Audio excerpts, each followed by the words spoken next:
So today I'd like to talk about um, my experience with bipolar disorder, specifically the mania. Um, I took a walk today. It was very beautiful. I got my injection as well. I get a monthly injection to curb the symptoms of mania. It helps me sleep better. Yeah. So what I'd like to do is kind of go through bullet points of the symptoms of mania and kind of give various examples of my experience with each of the bullet points, um, each of the highlights here. Um, One of the symptoms of mania is lots of energy, causing restlessness and less need for sleep. So when I was 17, um, I wasn't highly energetic, but I was definitely in sort of um, in a state where I had grandiose delusions about going to Hollywood, and so I just up and left the house in the middle of the night and went to the airport. And I was slightly manic then, um, but nothing compared to what happened to me when I turned 26 9 years later. When I was 26, I was substituting in the school district and getting a lot of energy from that, just working with kids and everything. But once my substituting was finished towards the end of the school year, signs of my mania started manifesting. And it wasn't anything unusual at first. I was doing a lot of exercising. There was a lot of moments where I was running outside excessively, and you'd think, oh, well, that's not really a major symptom, but hyperactivity, especially in exercise, can be a factor in increasing one's mania. Um, I know for me, um, I wasn't getting really good sleep, probably due to the fact that after I got done substituting, it was a lot of early mornings, and at that time, um, I had spent the whole entire night when mom had got her blood clot and she had to go in for surgery for that to get that fixed. I spent all of that night just like not being able to sleep. Thankfully, she was able to get better that month. And then from that point, then I was going through these like strange feelings of anxiety and restlessness.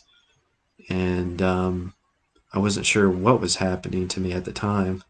But I kind of broke out of whatever kind of tunnel vision of depression that I was in, and then upstarted with a lot of mania. So it says here that you have lots of energy causing restlessness and less need for sleep. So that was definitely the case for me. Um, Here's another symptom: feeling overconfident or self-important. Okay, that's like for me reading that, that's like an understatement. Um, Feeling overconfident or self-important. There's a lot of people that feel like that, but it's to a whole nother degree with some people. Like it's you know if it's borderline delusional, then you'll get to you'll have such a dopamine high. Your dopamine and your serotonin is just off the charts, and what will happen is that you feel superhuman. You feel like you can do anything and everything. You exercise excessively, you talk excessively, you have all these grand ideas and beliefs. Sometimes they can be religious for me. Um, it was a mixture of just euphoria and feeling connected with my environment. And I was thinking about this today, that when I was taking my walk, that mania, um, there's a certain aspect of mania where your senses are dialed up like really high. Um, and you just feel like more attuned and connected to your surroundings. And I don't know how to best compare it. There are some moments in the movie Limitless. It's about a guy who takes this uh, mental enhancement drug that makes him, he has a certain clarity, and so he talks more fast and more articulate. Uh, and he has this mental clarity. And you do kind of, when you're in a hypomanic state, you kind of have a lot of energy and mental clarity. But once you get to that manic phase where there's a degree of psychosis that starts manifesting, it's like I kind of like to think that the human brain is like an antenna, and all of us are dialed up to different frequencies uh, on our in our daily activities and in our lifestyle. You know, some people tune in to mainstream media to see what's going on in the world. I had to stop doing that a long time ago because there's so many tragic, sad things on the news that it would get in my head, and it would either make me depressed or paranoid or one of the two. So I quit looking at the news for, it's been years since I really, keep myself updated on what's happening in the news. But what happens is that when you're in this highly manic creative phase, your senses are just dialed up. So like uh, when you go outside, you look around you, the trees look more vivid, the sky looks more blue, um, colors are more enhanced when you're in a manic state. At least for me, it is. And I'm not speaking for everyone that's experienced it, but I know there's definitely cases for people that they just feel this sense of just euphoria and sense of love for people and for nature. And you know it actually sounds like a great thing, which it is at the time, but then it gets to such a level that you start to share your enthusiasm and your excitement for what you're feeling and experiencing and seeing.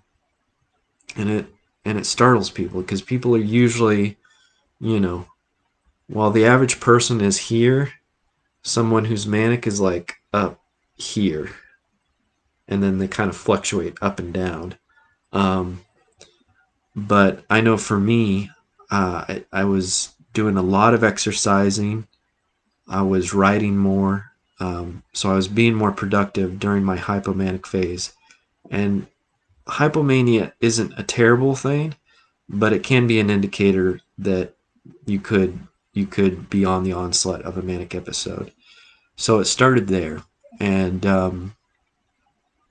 there were some key indicators and triggers for me that caused me to just go incredibly manic. Like I was watching the trailer for Man of Steel. That got me really pumped and excited to see a movie about Superman. And the more I watched it many times. And I just like I started thinking to myself, I connect with his character so much, and I connect with this trailer. Like, you know, oh my gosh, I kind of feel like I'm Superman. Like just watching this trailer just gets me so pumped up about life. And at a certain point, it just feels like that. Sometimes music gets you to that place, or a movie trailer. So that's how it was for me. And so I just felt so alive and so excited about life. I started running a lot more. Um, in fact, I thought that I was like going at speeds of like 15, 20 miles per hour. I mean, that's what was going on in my head, even though I wasn't running that fast. Um, what were some of the other indicators? I mean, when you talk about extreme mania, I've never, one of the problems. with some people who have bipolar disorder is substance abuse. So they have problems with alcohol or drugs. Well, growing up Mormon, that wasn't an issue. Never partaken of alcohol, um, never partook of any drug substances, so that wasn't really my issue. Um, my issue was just my brain was wired differently. So, so whenever I got a lack of sleep, I would actually end up with a lot more energy. Um, and I'd kind of channel that energy towards trying to be productive. Sometimes it was at work, sometimes it was with my writing, and other times it was with my exercise. Uh, but it was just like when you get to that state, you're all over the place. And going back to the metaphor that, I believe that our brain is kind of like an antenna and that we're tuned into certain frequencies in our surroundings. I feel like when a person is in a true manic episode, when they're in the brink of psychosis, it's as if like the filters that we have in our brain to protect us from external stimuli end up, the filters are just gone. The filters just completely are, they dissolve. And so your energy and your internal world and the external world, there's no longer any difference between the two when you're in a manic episode. There's no difference or distinguishing between what's going on in your head and what's going on in the outside world. You start to think like, you have a thought about a person, and then all of a sudden you get a phone call from them. Or you have a thought about an idea that you have for a comic book, and then all of a sudden you find a comic book that exists like that. And then it turned out that I found out later that for some of Carl Jung's patients, he was a psychoanalyst. He dealt with patients that synchronicities are quite common when you're going through a particular psychosis. Psychosis is a spectrum of things.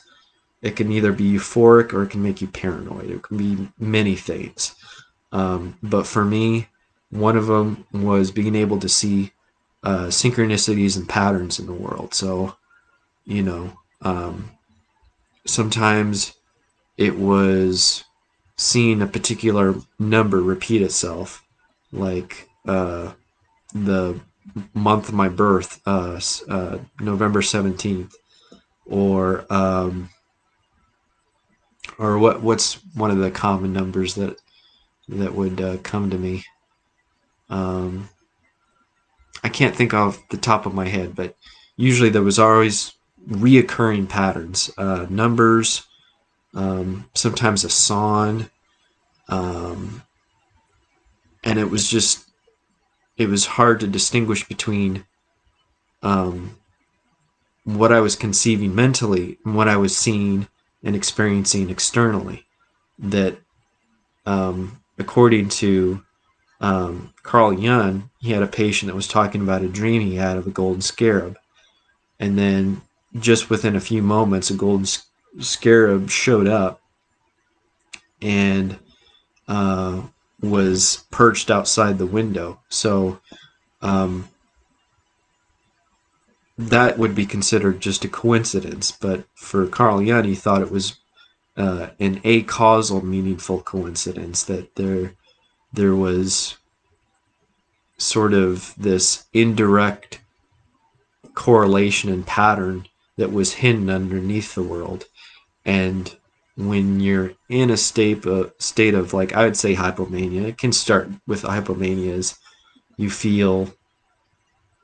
just feel like you can see these patterns and correlations in the world. You start like connecting all the dots, and some of them are good, some of them you're like, oh wow, all the creativity and inventions that have been contributed in the world have happened because people have observed patterns and connections in the world. those that are really good at observing patterns and connections are some of the greatest innovators, Um, but then at the same time, if you're hyper focused and hyper obsessed with connections and patterns, then you start to see the opposite effect. You start to see, while you see all the beautiful things in nature, like the golden ratio and Fibonacci sequence, that's the positive spectrum. But then the negative spectrum is that you start to think to yourself, well, if there's all these positive patterns, what about the negative patterns? And usually the negative patterns manifest themselves as what we know today as conspiracy theories. And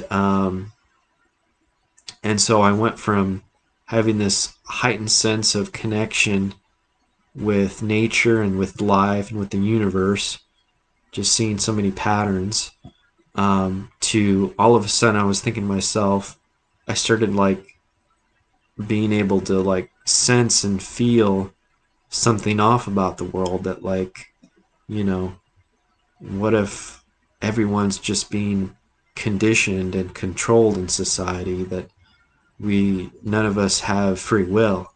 And the more I started thinking about it, the more I was like, oh my gosh, like how does that even work? Like, but then the more I thought about it, I thought, well, we don't live in a perfect society. We know that um, education is an important thing, but we also know that it's also a tool for conditioning and a tool for um, being able to. Um, I mean, I honestly think that for as good as the education system is, I feel like it cranks out a lot of factory workers. Just we go about doing what we're told, and we have no sense of orientation in our life because we've never paved our own path. Uh, we've always stuck to the status quo, and you know, you're obedient to your teacher, then you're obedient to your boss, then you're obedient to your government. So all these things go through your mind when you can be in a manic episode, and then you're just like, well, you know, there's these upper level authorities in the world that control the population, and it just like your mind just goes totally into these wild places. And you know so many things can be delusional, absolutely delusional. Then there's other aspects of it, there's some truth to it. It's like, um, for those that uh, unfortunately have to live with a diagnosis of schizophrenia, people with schizophrenia, they feel like they're being watched or listened, or someone's listening in on them. And for them, it's a very intense, heightened feeling. And we know, of course, now from history that, ever since the Cold War, surveillance started to be put in place over uh, over the course of decades, and to the point where you had the Patriot Act and all this other stuff. So, for as many delusions are there out there for people that suffer from these episodes, I honestly feel like there is a degree of legitimacy to some of their paranoia. But the problem is that they think everything is happening to them, and it's like the whole universe is revolving around every choice, thought, and decision that they make, that they're being controlled. And a lot of the time that's just not the case. In fact, maybe in some ways they're probably dealing with, the fact that what I talk about, that filter that everyone has in their brain to kind of block out external stimuli, that filter is gone. All external stimuli and everything else is just like it just flows right through you. You're taking in the good and the bad. And so, but yeah, I kind of went on a tangent there. So let's get back to uh, other symptoms. Okay, so racing thoughts. That pretty much covers it. I pretty much covered that. Talking too much. I mean, that's pretty self explanatory. Having a hard time paying attention. Yeah, concentration is a huge factor. Increase in goal oriented activities, for example, at work. So, and then doing pleasurable activities likely to have negative results. For example, unsafe safe sexual behavior, um, which that's something I really don't want to dive into. But when you go through mania, there is a certain degree of hypersexuality that you have where you're just like your hormones are all over the place. Um, but so yeah, trying to think what else.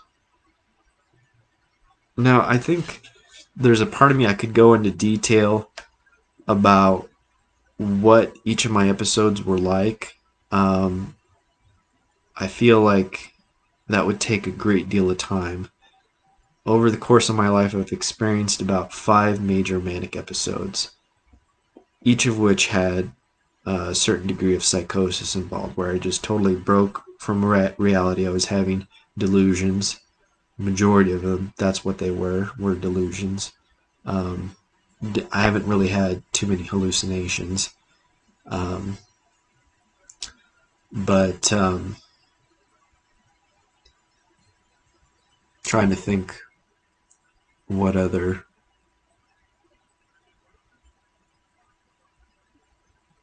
Well, yeah, that's all. That's pretty much most of the symptoms. Um, there's a full spectrum of symptoms that come with mania, but from my personal experience, that's what I've gone through the most is just this feeling of love and euphoria and feel connected to the nature and to the universe, and you just you just feel like you've woken up from a long sleep and you're finally awake, and then you find out that you know um, people don't understand what you're experiencing or what you're expressing, and that can be a very difficult thing. And so when you're up here and people down here are trying to get you down to their level to try to understand what you're going through. And a lot of the time, I feel like if there's anything that they could do better um, in psychiatry is developing talk therapy, because a lot of it is uh, getting good sleep, diet, exercise, uh, and taking your medication, which are all very important things. But I think a huge factor is talk therapy, but just being able to go and express some of the thoughts that you've been through. Um, and a lot of it is rooted back to, family trauma. It's a genetic thing. If you have bipolar disorder, it's likely that you had someone in your family also had bipolar disorder as well. So, but yeah. So that's all I pretty much have covered for now. I'll be talking about this more. I think this is just a preliminary to next month being mental health awareness. So thank you everybody for listening, and appreciate uh, appreciate all your support.